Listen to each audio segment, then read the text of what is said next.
What happens when a man's ultimate gift to his mistress becomes the instrument of his downfall? We're about to unravel a story of audacious betrayal, where a powerful husband, Donovan Price, secretly buys a lavish mansion for his lover, Cassandra Thorne. He believes he has orchestrated the perfect secret life, but he makes one fatal miscalculation. He underestimates his pregnant wife, Genevieve, who he has dismissed as a quiet heiress. She isn't just aware of the affair.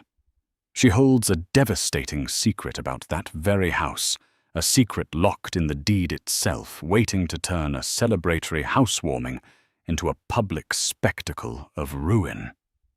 The crystal glasses on the penthouse dining table chimed with a delicate, almost mocking clarity. Genevieve Sterling Price ran a gentle hand over her burgeoning belly, the life inside her a warm, solid promise in a world that had become increasingly fragile. Outside the floor-to-ceiling windows, the lights of Manhattan glittered like a carpet of scattered diamonds, a view that once filled her with a sense of boundless possibility. Now, it just felt like a long way to fall.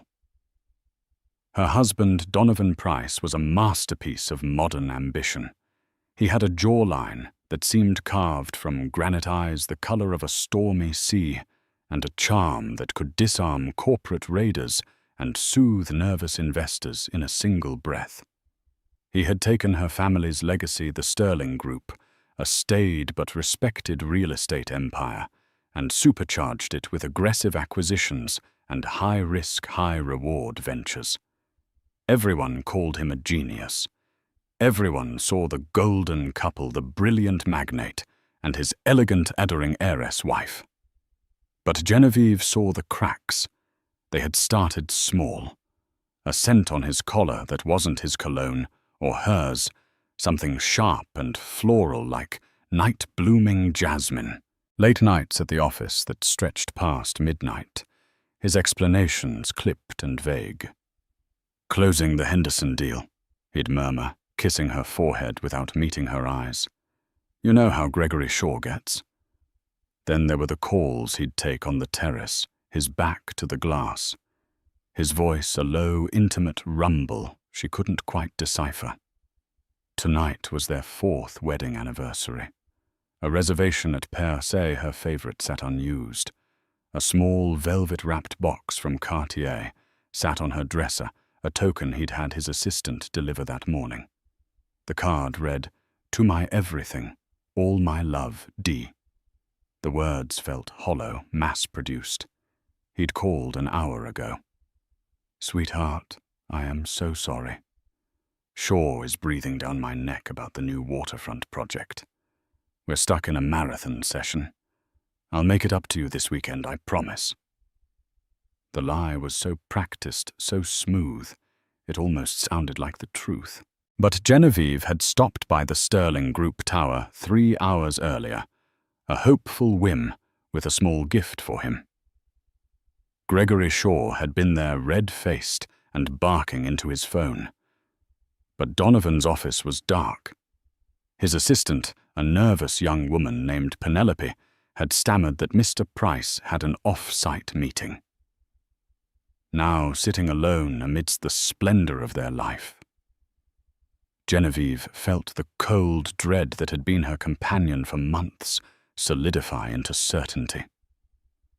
She pushed her untouched plate of seared scallops away, the rich aroma suddenly nauseating. Her baby kicked a sharp reminder of the future she was carrying, a future she had thought would be shared with the man she loved. Her phone buzzed on the polished mahogany, a notification from their joint platinum credit card account. She usually ignored them. Donovan handled the finances with an iron grip, claiming it was best to let him handle the stress. But this time, an impulse she couldn't explain made her open the app. The list of recent transactions was a blur of high-end restaurants, bespoke tailors, and charges for private car services. Standard for Donovan. But then one item made her breath catch in her throat. A charge from yesterday. Fleur Sauvage, an exclusive, outrageously expensive floral boutique in Soho. The amount was staggering $3,500. Not for an anniversary bouquet delivered to his wife, but for something else entirely. Her mind flashed back to a conversation a month ago. She had mentioned wanting to send a lavish arrangement to her cousin in the hospital. Donovan had scoffed. $3,000 for flowers that will die in a week. Genevieve, that's just foolish. We have to be smart with our capital. Smart with their capital. Her fingers trembled as she scrolled further down the statement, her heart pounding a sick rhythm against her ribs. Then she saw it, a charge from 3 weeks ago that made the flowers look like a pittance, a wire transfer from a secondary account, one she had forgotten they even had, seeded with money from her inheritance to a discreet firm, Blackwood Title and Escrow. The memo line was brief. Deposit, 18 Willow Creek Lane. The amount was a down payment fit for a king. A 7-figure sum. Willow Creek Lane. The name didn't register at first. It wasn't a commercial property. She knew every asset in the Sterling Group's portfolio. This was personal. A secret. A house. He was buying a house without telling her. For a dizzying moment, she allowed a flicker of hope. Maybe it's a surprise for me for the baby. A place in the country. But that hope was extinguished as quickly as it came. Donovan wasn't a man for sentimental surprises. He was a man of calculated moves and strategic acquisitions. And this felt different. This felt clandestine. With a resolve that surprised even herself, she stood up and walked into Donovan's home office. The room was a monument to his ego. Dark wood, leather-bound books he'd never read, and a framed photo of him ringing the opening bell at the NASDAQ. His laptop was on the desk, closed but not shut down. She knew his password. It was the date of his first $1 million deal, a fact he'd once shared with boastful pride. Her hands were surprisingly steady as she typed it in. The screen flickered to life, displaying his email inbox. A quick search for Blackwood Title brought up a chain of emails. Her eyes scanned the messages, her blood turning to ice. The correspondence wasn't with a realtor. It was with a private wealth manager, detailing the purchase of a fully furnished estate in Greenwich, Connecticut. The final closing was scheduled in 2 weeks. And then she found the recipient of the flowers. An email from Donovan to an address she didn't recognize, cassandra.thorne@icloud.com. The subject line was, "For my goddess." The message was short, sickeningly sweet. "Thinking of you in your new kingdom. Every room will soon be filled with our memories. This is just the beginning. All my love. Cassandra Thorne." The name sounded like something from a romance novel, sharp and beautiful. A quick, gut-wrenching search on social media confirmed her worst fears. Cassandra Thorne was a statuesque brunette, an art consultant, with an impossibly perfect life documented for thousands of followers. There were photos of her in Dubai on a yacht in Monaco at a gallery opening in Chelsea. In one photo taken a month ago, she was wearing a distinctive diamond-encrusted serpent necklace.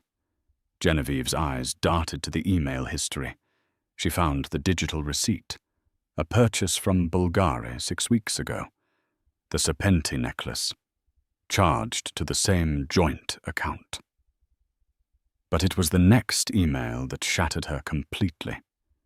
It was from Donovan to Cassandra, containing a single attachment, a PDF. Genevieve clicked it open. It was a scanned copy of the preliminary deed for 18 Willow Creek Lane. The proposed owner was listed as a trust, the Thorne Serenity Trust, with Cassandra Thorne as the sole beneficiary. The address, 18 Willow Creek Lane. Genevieve's mind spun the glittering city lights outside, blurring into a meaningless smear. It wasn't just any address. It wasn't just some random mansion he had bought for his mistress. A wave of nausea and a profound, bone-deep memory washed over her.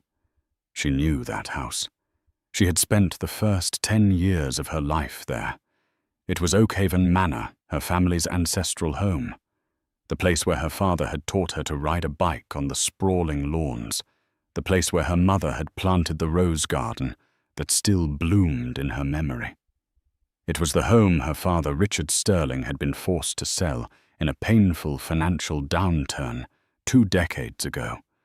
A loss that had haunted him until the day he died. Donovan knew this. She had told him the story, had shown him the old photographs, her voice thick with nostalgia and loss. He knew what that house represented, the heart of the Sterling legacy, a paradise lost. And he was gifting it to his mistress. He wasn't just betraying his wife. He was desecrating her past.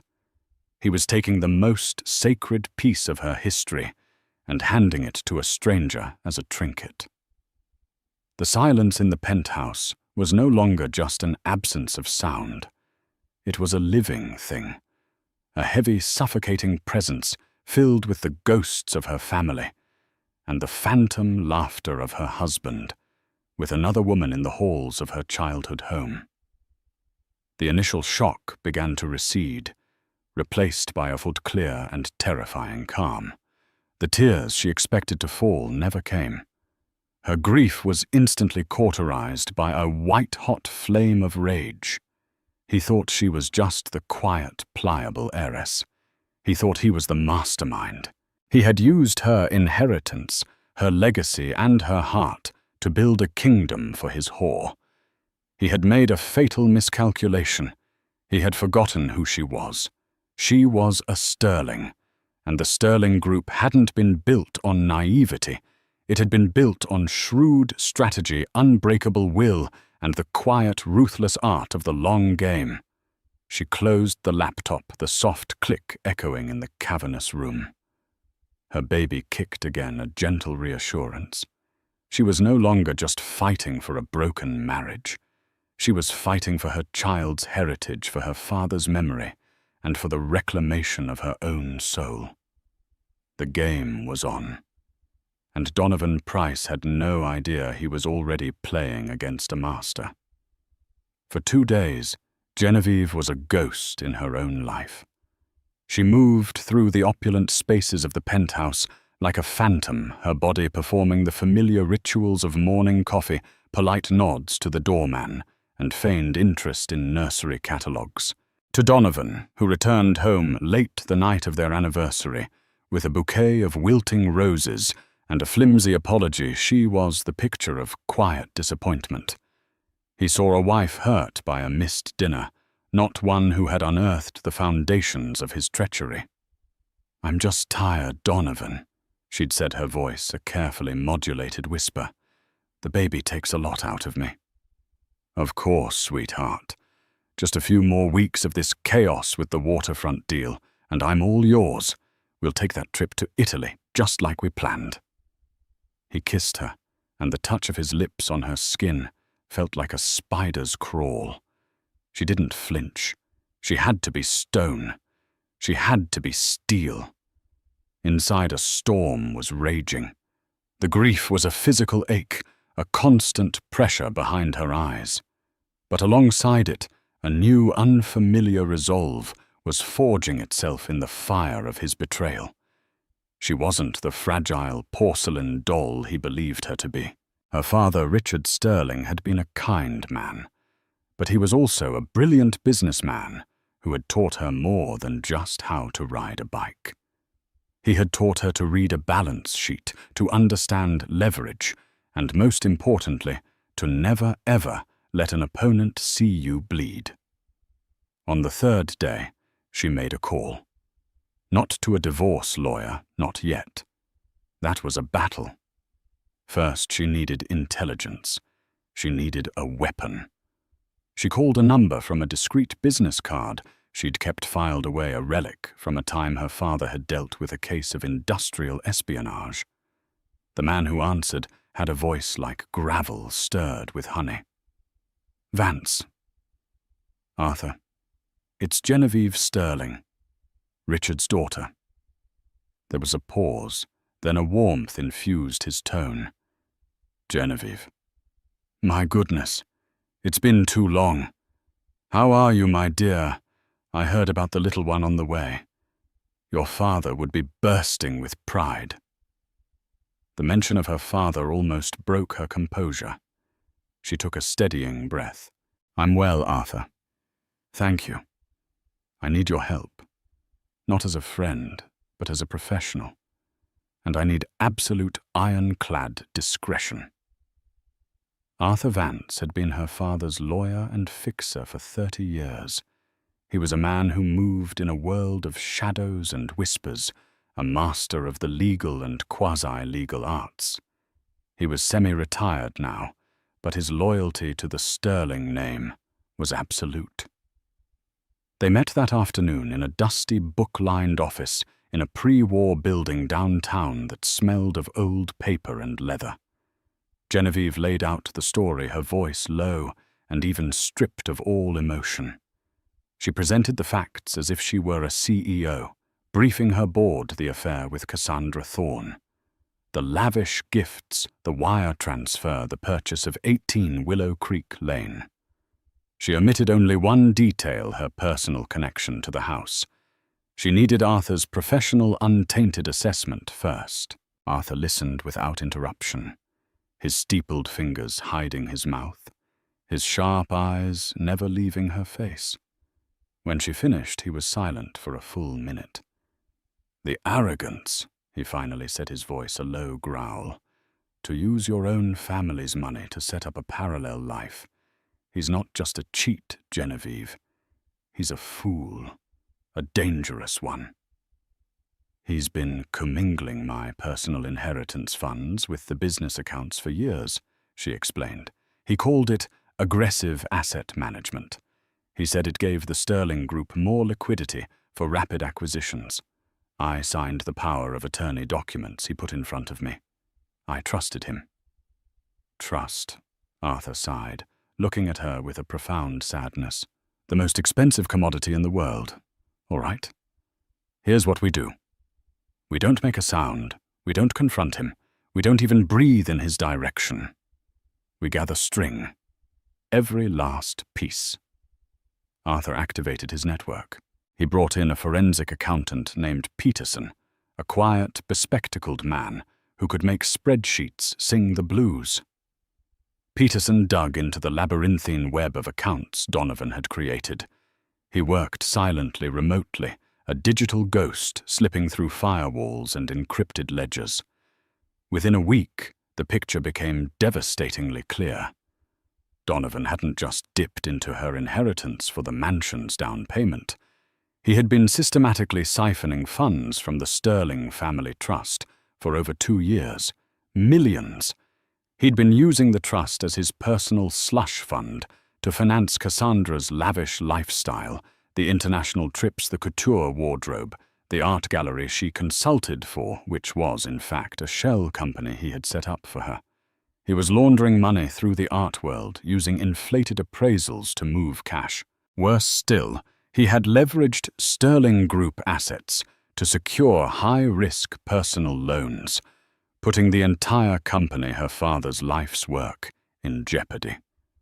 The waterfront deal he was supposedly slaving over was a house of cards, a desperate gamble to cover the holes he'd been punching in their finances.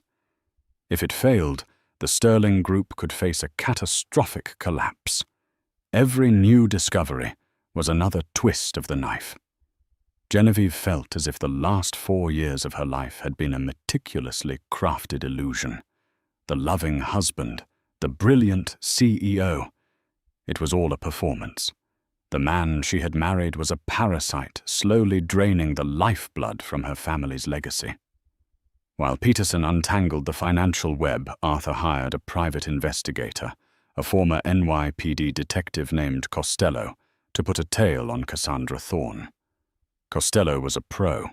His photos were artless and brutal. Cassandra and Donovan laughing as they left a Michelin-starred restaurant. Cassandra and Donovan kissing passionately against the side of his Bentley. Cassandra alone pointing at fixtures and fabrics with a decorator at 18 Willow Creek Lane, looking every bit the proud new lady of the manor. Genevieve looked at the photos, her stomach churning. She saw the way Donovan looked at Cassandra, a raw, possessive hunger in his eyes that he hadn't shown her in years. She saw Cassandra's triumphant smile, the confident swagger of a woman who believed she had won the ultimate prize. One evening Arthur called her. "I have the final details on the house," he said, his voice grim. "The seller is an offshore holding company based in the Cayman Islands, standard practice for high net worth properties to maintain anonymity. The sale is structured as a transfer of company ownership rather than a direct property sale to minimize tax liability.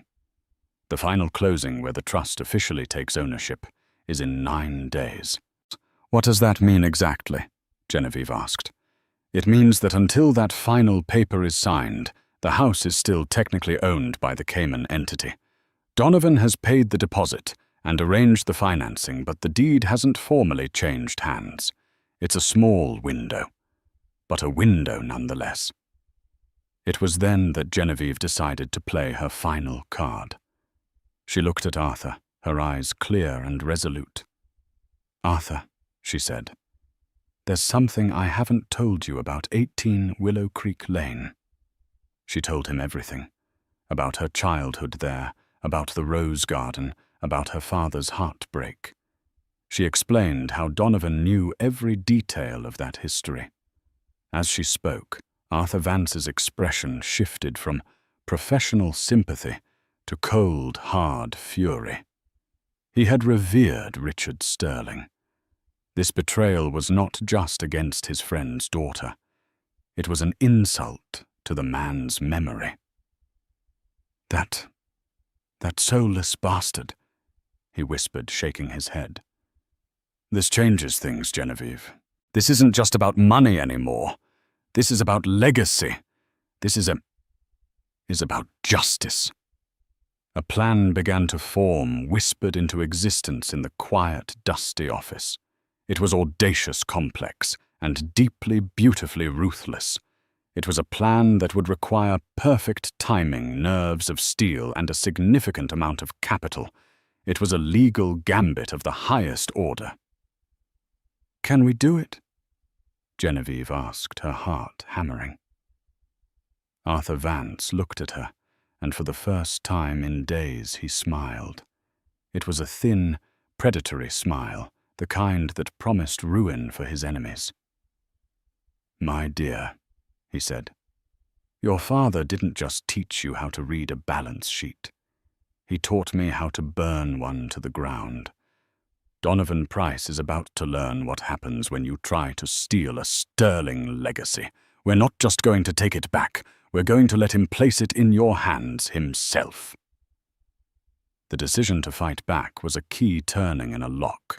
It didn't erase the pain, but it gave it purpose. Genevieve spent the next few days in a state of suspended animation, playing the part of the expectant mother while her mind raced with strategies and contingencies. Her home, once a sanctuary, now felt like an enemy stronghold. Every object, a photograph of their wedding, a tie Donovan had left on a chair, was a testament to a lie. She needed to reconnect with the truth, with the past, that Donovan was trying to corrupt.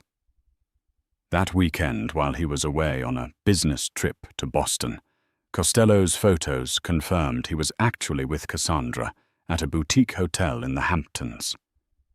Genevieve drove to her mother's brownstone on the Upper East Side. She told her mother she was looking for old photo albums, wanting to show her future child what his grandfather looked like. The attic was a time capsule filled with cedar chests and canvas-draped furniture smelling of mothballs and memory. Genevieve found the albums easily, their leather covers cracked with age. But she was looking for something else. In the corner behind a stack of old paintings was her father's personal safe. It hadn't been opened since his death. Her mother had never found the courage, and Genevieve had never found the reason. Until now. She knew the combination. It was her own birthday, followed by the year he founded the Sterling Group. Her fingers, slick with nervous sweat, fumbled with the dial.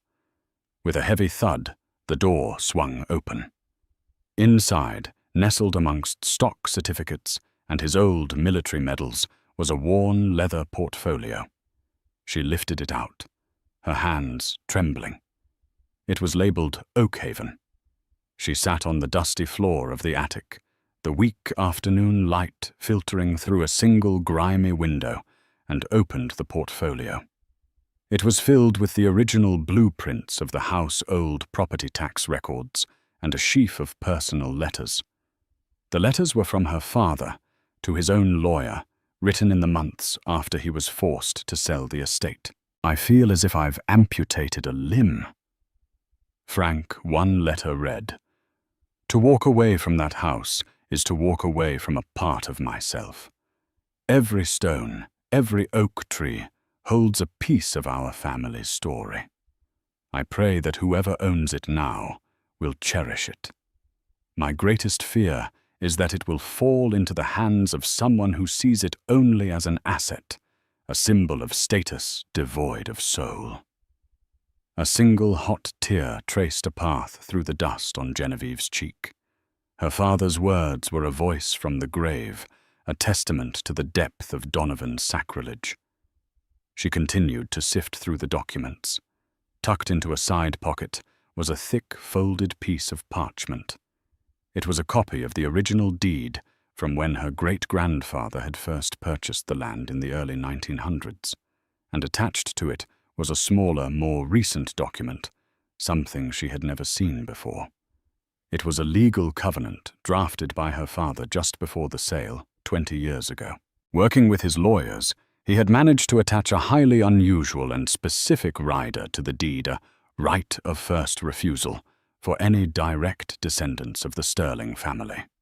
It stipulated that if the property were ever to be put up for sale again, the current owner was legally obligated to offer it to the Sterling family estate at the market price before it could be sold to any other party. Her breath hitched. It was a long shot, a legal Hail Mary from 2 decades in the past.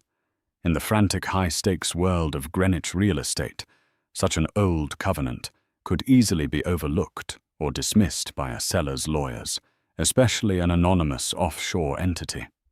They had likely never bothered with a deep title search, assuming a clean sale. She immediately called Arthur Vance. "Meet me at your office, now. I've found something." She spread the documents across his mahogany desk. Arthur read the covenant, his eyebrows climbing higher with every line. He read it again, then a third time. A slow, incredulous smile spreading across his face. "Richard, you magnificent son of a bitch," he murmured, looking at the ceiling as if speaking directly to his old friend. "He never told me he succeeded with this. They fought him tooth and nail." "Is it still valid?" Genevieve asked, her voice barely a whisper. "Valid? My dear, this isn't just valid. It's a canon. The sellers, this Cayman Shell Company, have breached their legal duty. They were obligated to notify the Sterling estate before entering into a contract with Donovan's trust. Their failure to do so gives us grounds to invalidate the entire sale." Genevieve's mind was spinning. "So we can sue them?" "Stop the sale." "We could," Arthur said, his eyes gleaming with a predatory light. "We could tie them up in court for years. The property would be frozen, a legal battleground. But a public lawsuit alerts Donovan. It gives him time to react, to move assets, to cover his tracks. A cannon is a powerful weapon, Genevieve, but it makes a lot of noise. Sometimes a scalpel is better." He stood up and began to pace his mind, working the pieces of a new, more audacious plan clicking into place. The current owners have already proven themselves negligent, he mused. They want a quiet, fast, all-cash deal. The last thing they want is a legal headache from a centuries-old American family with deep pockets and a legitimate claim. They're an offshore entity. Their goal is anonymity and simplicity. He stopped pacing and looked directly at Genevieve. So we don't challenge them. We don't sue them. We make them an offer they can't refuse. What kind of offer? The Cayman Company currently holds the asset, the house. The deed is in their name. Donovan has a contract to purchase it, but the transfer isn't complete. What if someone were to make a quiet, off-market offer to purchase the entire Cayman holding company, itself lock, stock, and barrel? Genevieve's eyes widened as she understood. If we own the company, then you own the asset, Arthur finished. You become the seller. Donovan is still the buyer, completely unaware. He proceeds with the closing wiring the final payment for the house into an account that is now controlled by you. He will in effect be buying the house from you with your own money. The sheer breathtaking audacity of it left her speechless. It was a move of corporate and legal jujitsu, using Donovan's own momentum and secrecy against him. But the owners, Genevieve said, why would they sell to us? Because we will offer them a premium, Arthur said calmly. We'll offer them 5% above Donovan's agreed-upon price, all cash, to be wired within 24 hours. We will also include a hold harmless clause indemnifying them against any legal action from the other prospective buyer that is Donovan. We present it to them through a discreet third-party broker in Zurich. We tell them their initial buyer has potential legal entanglements, and our client wants to take the problem off their hands quickly and quietly with a tidy profit for their trouble. For a faceless offshore company, that's an irresistible deal. No courts, no publicity, just pure profit. It was genius, it was terrifying, and it was perfect. It was a plan worthy of the sterling name. The funds, Genevieve said, her voice firming. I'll need to liquidate some of my personal stock portfolio, the one my father left me separate from the trust Donovan controls. Do it, Arthur commanded. We have less than a week before the closing. The timing must be perfect. We need to become the owners of that company before Donovan's final payment is wired. Leaving Arthur's office, Genevieve felt a profound shift within herself. The ghosts of the past were no longer haunting her. They were arming her. Her father's foresight, his love for a home he had lost, had reached across 2 decades to provide her with the weapon she needed. She was no longer just the wronged wife. She was the custodian of a legacy, the executor of her father's will, and the architect of a reckoning so complete, so poetic, that Donovan Price would never see it coming. He thought he was stealing a piece of her history to build his future. He had no idea she was about to own them both. The following days were a masterclass in controlled chaos, a high-wire act performed in absolute silence. Genevieve lived a dual life. In one, she was the serene, heavily pregnant wife of Donovan Price, discussing paint colors for the nursery, and smiling placidly at his hollow endearments. In the other, she was a wartime general commanding a clandestine operation from the quiet of her mother's study with Arthur Vance as her field marshal. The first move was to secure the capital. Genevieve contacted her private wealth manager at Morgan Stanley, a man who had worked with her father for years and viewed Donovan with thinly veiled suspicion. She ordered the liquidation of a substantial block of blue-chip stocks from her personal portfolio, a fund completely independent of the Sterling Group and her husband's control. The sum was eye-watering enough to buy a small corporation. When the manager asked if everything was all right, she simply said, "I'm diversifying, a legacy project." The words tasted like truth.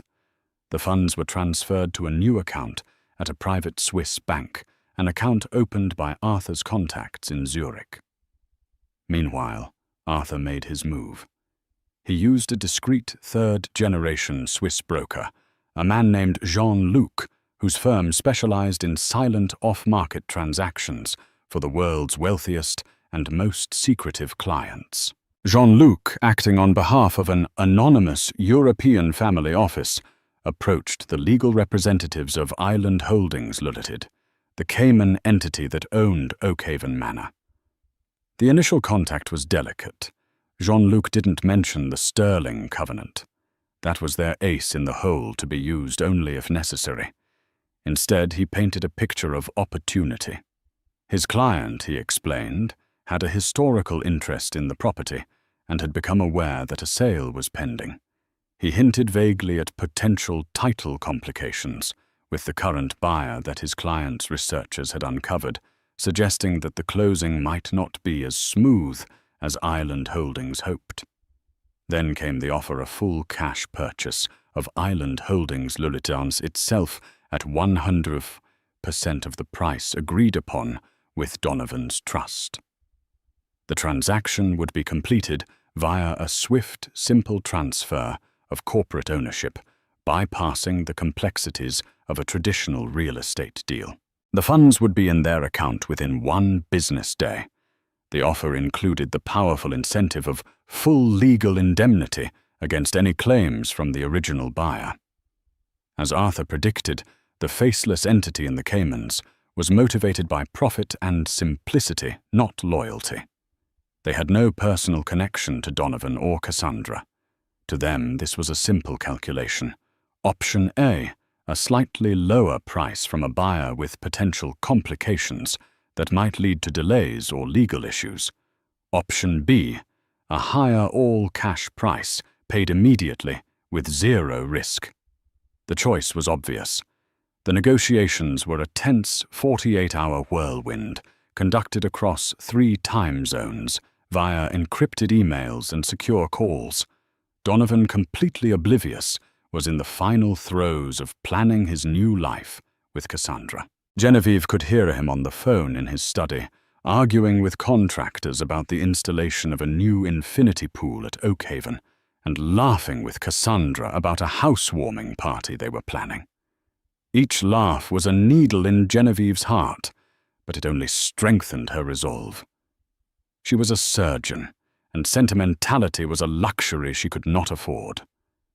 The tumor had to be cut out cleanly and completely. On a Tuesday afternoon, just 4 days before Donovan's scheduled closing, Arthur called. "Checkmate," he said, his voice laced with grim satisfaction. "They've accepted. The papers are being drawn up. The funds will be transferred at midnight Zurich time. By morning you will be the sole owner of Island Holdings Limited." Genevieve felt a wave of dizziness. Which means, Arthur clarified, that on Friday morning, when Donovan Price's lawyer proudly authorizes the final wire transfer to purchase 18 Willow Creek Lane, he will be sending millions of dollars, a good portion of which he stole from you, directly into a bank account that you and only you control. The sheer, staggering poetry of it was almost too much to comprehend. He was not only paying her for the house, but he was also unknowingly returning a portion of the money he had embezzled. It was a closed loop of justice so perfect and so complete that it felt like an act of God. The next few days were the hardest. Genevieve had to maintain the ultimate poker face. Donovan was in high spirits, his arrogance amplified by his impending victory. He believed he was on the cusp of having everything: the powerful company, the adoring wife and heir at home, and the passionate mistress in a mansion. He was more affectionate than he had been in months, bringing her flowers and rubbing her swollen feet. His guilt manifesting as cheap, performative kindness. It took every ounce of her self-control not to recoil from his touch. On Thursday evening, the night before the closing, Cassandra Thorne posted a photo on her Instagram. It was a shot of a beautifully engraved invitation. Glimmering gold script on thick cream cardstock announced Cassandra Thorne invites you to the housewarming of Oakhaven Manor. Join us for a champagne celebration to toast new beginnings. The party was scheduled for Saturday night. She had tagged Donovan, adding a caption, "The final countdown, to the man who makes all my dreams come true. You are my king, and this is our castle." Hundreds of likes and fawning comments poured in. It was a public declaration, a brazen move to stake her claim. Genevieve stared at the post, the image burning into her retinas. The arrogance, the audacity. They weren't just content with their secret. They were preparing to flaunt it. The invitation list would undoubtedly include many of their mutual acquaintances, the power players of New York and Greenwich society. This wasn't just a housewarming. It was to be Cassandra's coronation. Genevieve took a screenshot and sent it to Arthur. His reply was instant. "The stage is set, and they've handed you the spotlight." That night, as Genevieve lay in bed, feigning sleep, Donovan leaned over and kissed her cheek. "I love you, Jen," he whispered into the darkness. "Everything I do, it's to build a future for us, for our family." The lie was so profound, so complete, it was almost sublime. In that moment, Genevieve felt a strange sense of pity for him. He was a king standing on a trap door, admiring his crown, with no idea that her hand was already on the lever. She lay perfectly still, listening to his even breathing as he drifted off to sleep, a man without a care in the world, blissfully unaware that by sunrise he would be a guest in his own downfall. Saturday evening arrived on a current of cool, crisp autumn air. The sky over Greenwich was a deep, star-dusted velvet, a perfect backdrop for a coronation. Cars, a procession of gleaming Bentleys, Rolls-Royces and Porsches, snaked their way up the long, winding driveway of 18 Willow Creek Lane, their headlights cutting through the manicured darkness. Oakhaven Manor was ablaze with light, every window glowing with a warm golden invitation. Inside, Cassandra Thorne was the living embodiment of triumph. She wore a backless, blood-red gown that clung to her like a second skin. The serpenti necklace was coiled around her throat, its diamond eyes glittering with malevolent fire. She moved through the throng of guests, bankers, art dealers, socialites, and one or two of Donovan's business rivals, with the practiced grace of a queen surveying her court. Champagne flowed from magnum bottles, a jazz trio played softly in the grand foyer, and the air hummed with expensive perfume and whispered envy. Donovan was by her side, a conquering hero. He wore a tuxedo, with the effortless confidence of a man who believed he had bent the world to his will. He held Cassandra's hand, his thumb stroking her knuckles possessively. He accepted the back pats and congratulations with a magnanimous smile. He'd told the few guests who knew Genevieve that she was at home resting doctor's orders for the final weeks of pregnancy. An excuse delivered with a perfect note of husbandly concern. "The place is breathtaking, Donovan," commented Gregory Shaw, his gruff business partner, as he swirled a glass of scotch. "Must have cost a fortune. A smart investment." "The best things in life always do, Gregory," Donovan replied, his eyes finding Cassandra's across the room. "And you have to be willing to acquire the assets you truly desire." Cassandra raised her glass to him, her smile a mixture of adoration and victory. Everything had gone perfectly. The closing on Friday had been seamless. The money was transferred. The house was hers. Her name, or rather her trust's name, was on the deed. She had arrived. She was no longer just the mistress, the hidden secret. She was the lady of Oakhaven Manor, and this party was her declaration to the world. She tapped a crystal glass with her fingernail, the clear, high-pitched ring silencing the crowd. She stood on the bottom step of the magnificent, sweeping staircase, Donovan moving to stand proudly beside her, his arm encircling her waist. "Welcome, everyone," she began, her voice ringing with joy. "Welcome to my home, to Oakhaven." She paused for effect, letting the name hang in the air. A new house is just wood and stone. It's the people, the love, and the memories that make it a home. And tonight, we begin making those memories. Her eyes locked with Donovan's. "I want to make a special toast," she continued, "to the most generous, brilliant, and incredible man I have ever known, to the man who made this dream, and so many others, a reality. To Donovan."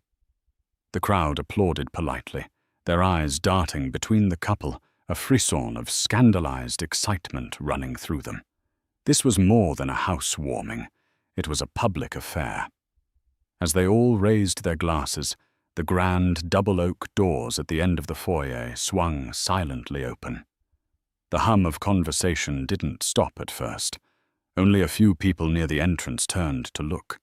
But a sudden chill seemed to cut through the warmth of the room, a change in atmospheric pressure that made the hairs on the back of people's necks stand up. The silence spread like a ripple, moving from the back of the room to the front, until every single head had turned. Standing in the doorway was Genevieve Sterling Price. She was not the frail, wilting flower they expected.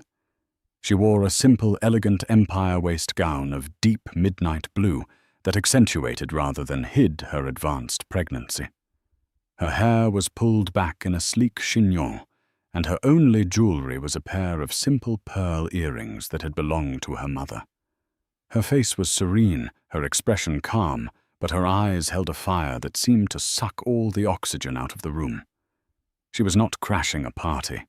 She was making an entrance. Donovan's face went white, the color draining from it, as if a plug had been pulled. The charming smile froze, cracked, and then melted into a mask of pure, horrified disbelief. He let go of Cassandra's waist, as if he'd been burned. Cassandra's reaction was slower, her mind refusing to process what her eyes were seeing. She stared at Genevieve, her triumphant smile faltering. Confusion warred with anger on her face. "What are you doing here?" she hissed, her voice a venomous whisper that only those on the stairs could hear. Genevieve ignored her completely. Her eyes were locked on her husband. She took a slow, deliberate step into the foyer, and then another.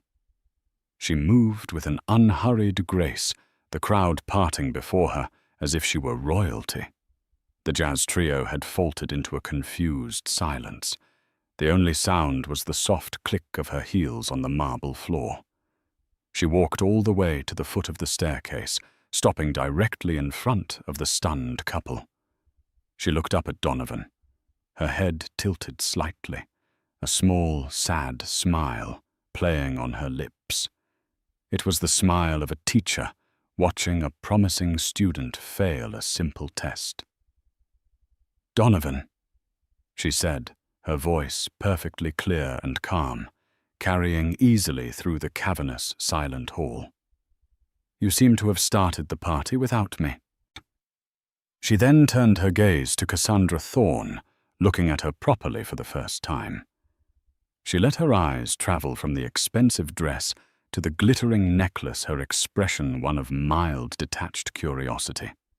"A lovely home," Genevieve said, her voice still impossibly serene. "You have wonderful taste, or rather—" She paused, letting the word hang in the air. "My husband does, but I must say the decor is a bit new. I preferred the way my mother had the drapes." The collective gasp from the assembled guests was audible. Cassandra's face, a moment ago flushed with victory, was now a mottled canvas of rage and humiliation. "Get out!" Cassandra snarled, finding her voice. "Get out of my house!" Genevieve's smile didn't waver. "Oh, my dear," she said, her voice dripping with a pity that was more insulting than any anger. "That's where you are mistaken. You're celebrating a little prematurely." She turned her gaze to the entire room, her voice rising just enough to ensure everyone heard her next words. "But please, don't let me interrupt the toast. To new beginnings, was it? I couldn't agree more." She held Donovan's petrified gaze. He looked like a man who had just seen a ghost walk through a wall. But he was wrong. This wasn't a ghost. This was a reckoning in the flesh, and it had only just begun. The silence in the grand foyer of Oakhaven Manor was absolute, a thick, suffocating blanket that smothered all sound. The 60 or so guests stood like statues in a wax museum, their faces a mixture of shock, confusion, and rapt fascination. This was the kind of high society implosion they secretly lived for. Donovan finally broke his paralysis. He scrambled down the 2 steps, separating him from Genevieve, his hands held out in a placating gesture. "Genevieve, what is this? What are you doing? You shouldn't be here. You need to rest." His voice was a strained, desperate attempt at normalcy, but a tremor of panic ran through it. "I've never felt more rested, Donovan," she replied, her voice as cool and smooth as the marble floor beneath her feet. She didn't look at him. Her attention was still fixed on Cassandra, who remained frozen on the stairs, her face a mask of fury. "I said get out of my house." Cassandra repeated, her voice rising to a shrill command. "Security." 2 burly men in black suits who had been stationed by the door started to move forward, their expressions uncertain. "Stop!" a new voice commanded. Arthur Vance stepped through the open doorway, followed by 2 uniformed Greenwich police officers. The sight of the police sent a fresh wave of shock through the crowd. Arthur, dressed in a perfectly tailored Savile Row suit, looked less like a lawyer and more like an undertaker who had arrived to pronounce a death. He held a leather portfolio in his hands. "That won't be necessary," Arthur said calmly to the security guards, who immediately halted. "The police are here simply to prevent any breach of the peace." Donovan spun around to face Arthur, his panic escalating into rage. "Vance, what the hell is the meaning of this? This is a private party. You are trespassing." "On the contrary, Mr. Price," Arthur said, his tone icy. "It is my client who is on her own property. I believe you are the one who is trespassing." He opened the portfolio and produced a document. "This," he announced to the room, "is the certified deed for the property located at 18 Willow Creek Lane, also known as Oakhaven Manor. The deed was officially recorded by the state of Connecticut yesterday afternoon."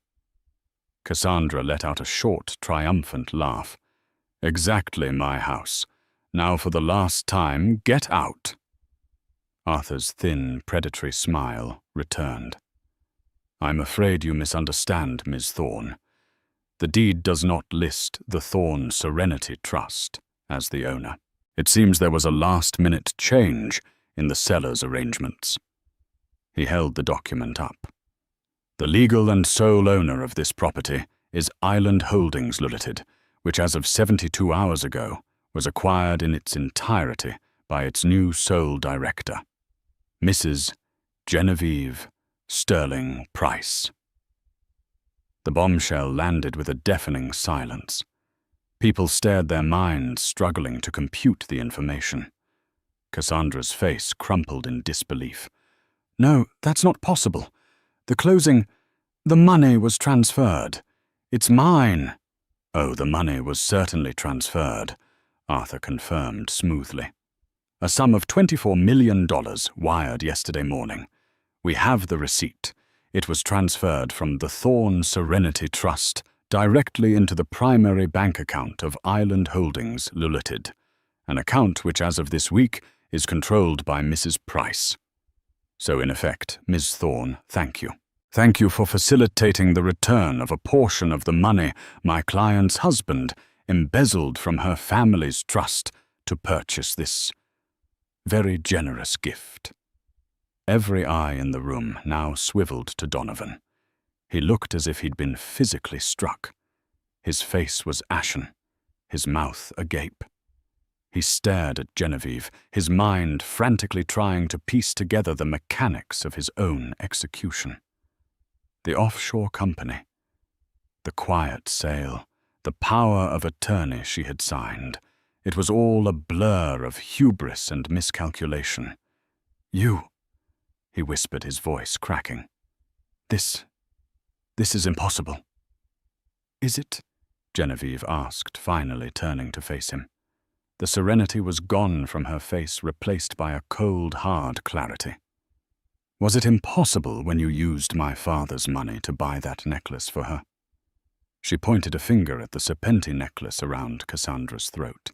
"Was it impossible when you leveraged the Sterling Group, my father's company, to secure loans for your pathetic gambles, risking everything he ever built?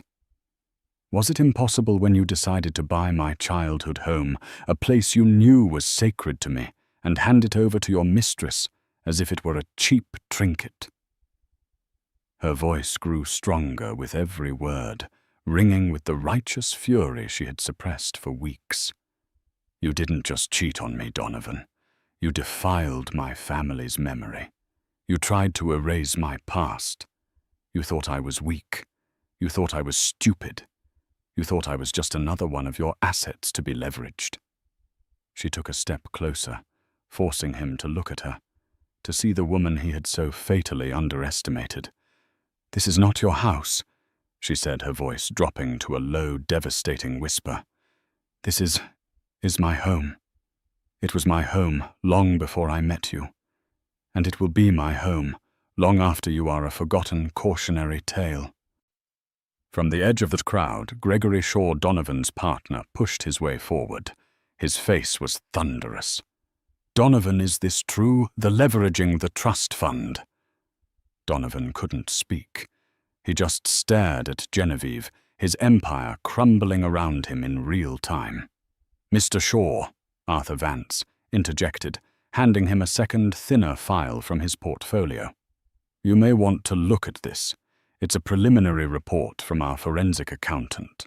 It details the fraudulent leveraging of Sterling Group assets and the embezzlement from the Sterling Family Trust. I believe you'll find several instances of wire fraud and securities violations. The district attorney's office will be receiving a copy on Monday morning." Gregory Shaw snatched the file, his eyes scanning the first page. A dark red flush crept up his neck. He looked at Donovan with an expression of pure, unadulterated loathing. "Your finished price," he growled. "You're done." All eyes were now on Cassandra. The Queen had been deposed. Her triumph had turned to ash in her mouth. She looked at Donovan, her expression pleading, but he couldn't even meet her gaze. He had lost. And in his loss, she was nothing. Just collateral damage. With a choked sob, she ripped the serpenti necklace from her throat, the clasp breaking, and threw it onto the marble floor. It skittered to a stop near Genevieve's feet, the diamond eyes dark and lifeless. Then she turned and fled, pushing her way through the stunned crowd and disappearing into the night. Genevieve looked at the ruined man before her. There was no victory in her eyes, only a profound and weary sadness. The love she had once felt for him was a distant, cold star. "The police will now escort you off my property, Donovan," she said, her voice final. She then turned to address the silent, gawking crowd. "Thank you all for coming to my housewarming," she said, her regal composure absolute. "I trust you can find your own way out." The fallout was immediate and catastrophic. The story of the disastrous housewarming ripped through their social and financial circles, obliterating Donovan Price overnight. Ousted from the Sterling Group by a furious board and facing federal charges for fraud and embezzlement, his empire crumbled to dust. His assets were frozen, his reputation destroyed. Cassandra Thorne, stripped of her benefactor and exposed as a fraud, vanished completely erased from the world she had so desperately tried to conquer. While their worlds ended, Genevieve's was just beginning. She did not retreat into victimhood. Instead, she stepped into the power vacuum using her own personal funds to stabilize the company and taking her rightful place as chairwoman of the board. She was no longer just the quiet heiress. She was the formidable guardian of her father's legacy, respected and resolute. She moved into Oakhaven Manor, systematically purging every trace of Cassandra's gaudy influence and restoring the home's original warm elegance. The process of reclaiming the house mirrored her own healing. She found peace tending to her mother's rose garden and a deep sense of strength within the walls that held her family's history. Months later, in the quiet of a winter morning, Genevieve gave birth to a healthy baby boy. She named him Richard. Holding her son in the sunlit nursery and looking out at the ancestral oaks, she felt a profound sense of peace. The house was no longer a symbol of betrayal, but a foundation for a new beginning. She had faced the ultimate deception and emerged not broken but whole, the true and undisputed owner of her life, ready to write the next chapter on her own terms. That was the incredible story of Genevieve Sterling Price, a woman who turned the deepest betrayal into her greatest victory. It's a powerful reminder that strength often lies dormant, waiting for a moment of crisis to reveal itself. She didn't just get revenge. She achieved a profound and poetic justice, reclaiming not only her inheritance, but her very identity. Her story shows us that true ownership isn't just about having your name on a deed. It's about having the courage to claim your own life, your own history, and your own future. What did you think of Genevieve's masterful plan? Was it a cold, calculated act of revenge or a brilliant stroke of justice? Let us know your thoughts in the comments below. We read every single one. If this story of resilience, strategy, and ultimate triumph resonated with you, please show your support by hitting that like button, sharing it with someone who needs a reminder of their own inner strength, and most importantly, subscribing to our channel for more unbelievable true life dramas. Don't forget to ring the notification bell so you never miss a single story. Thank you for listening.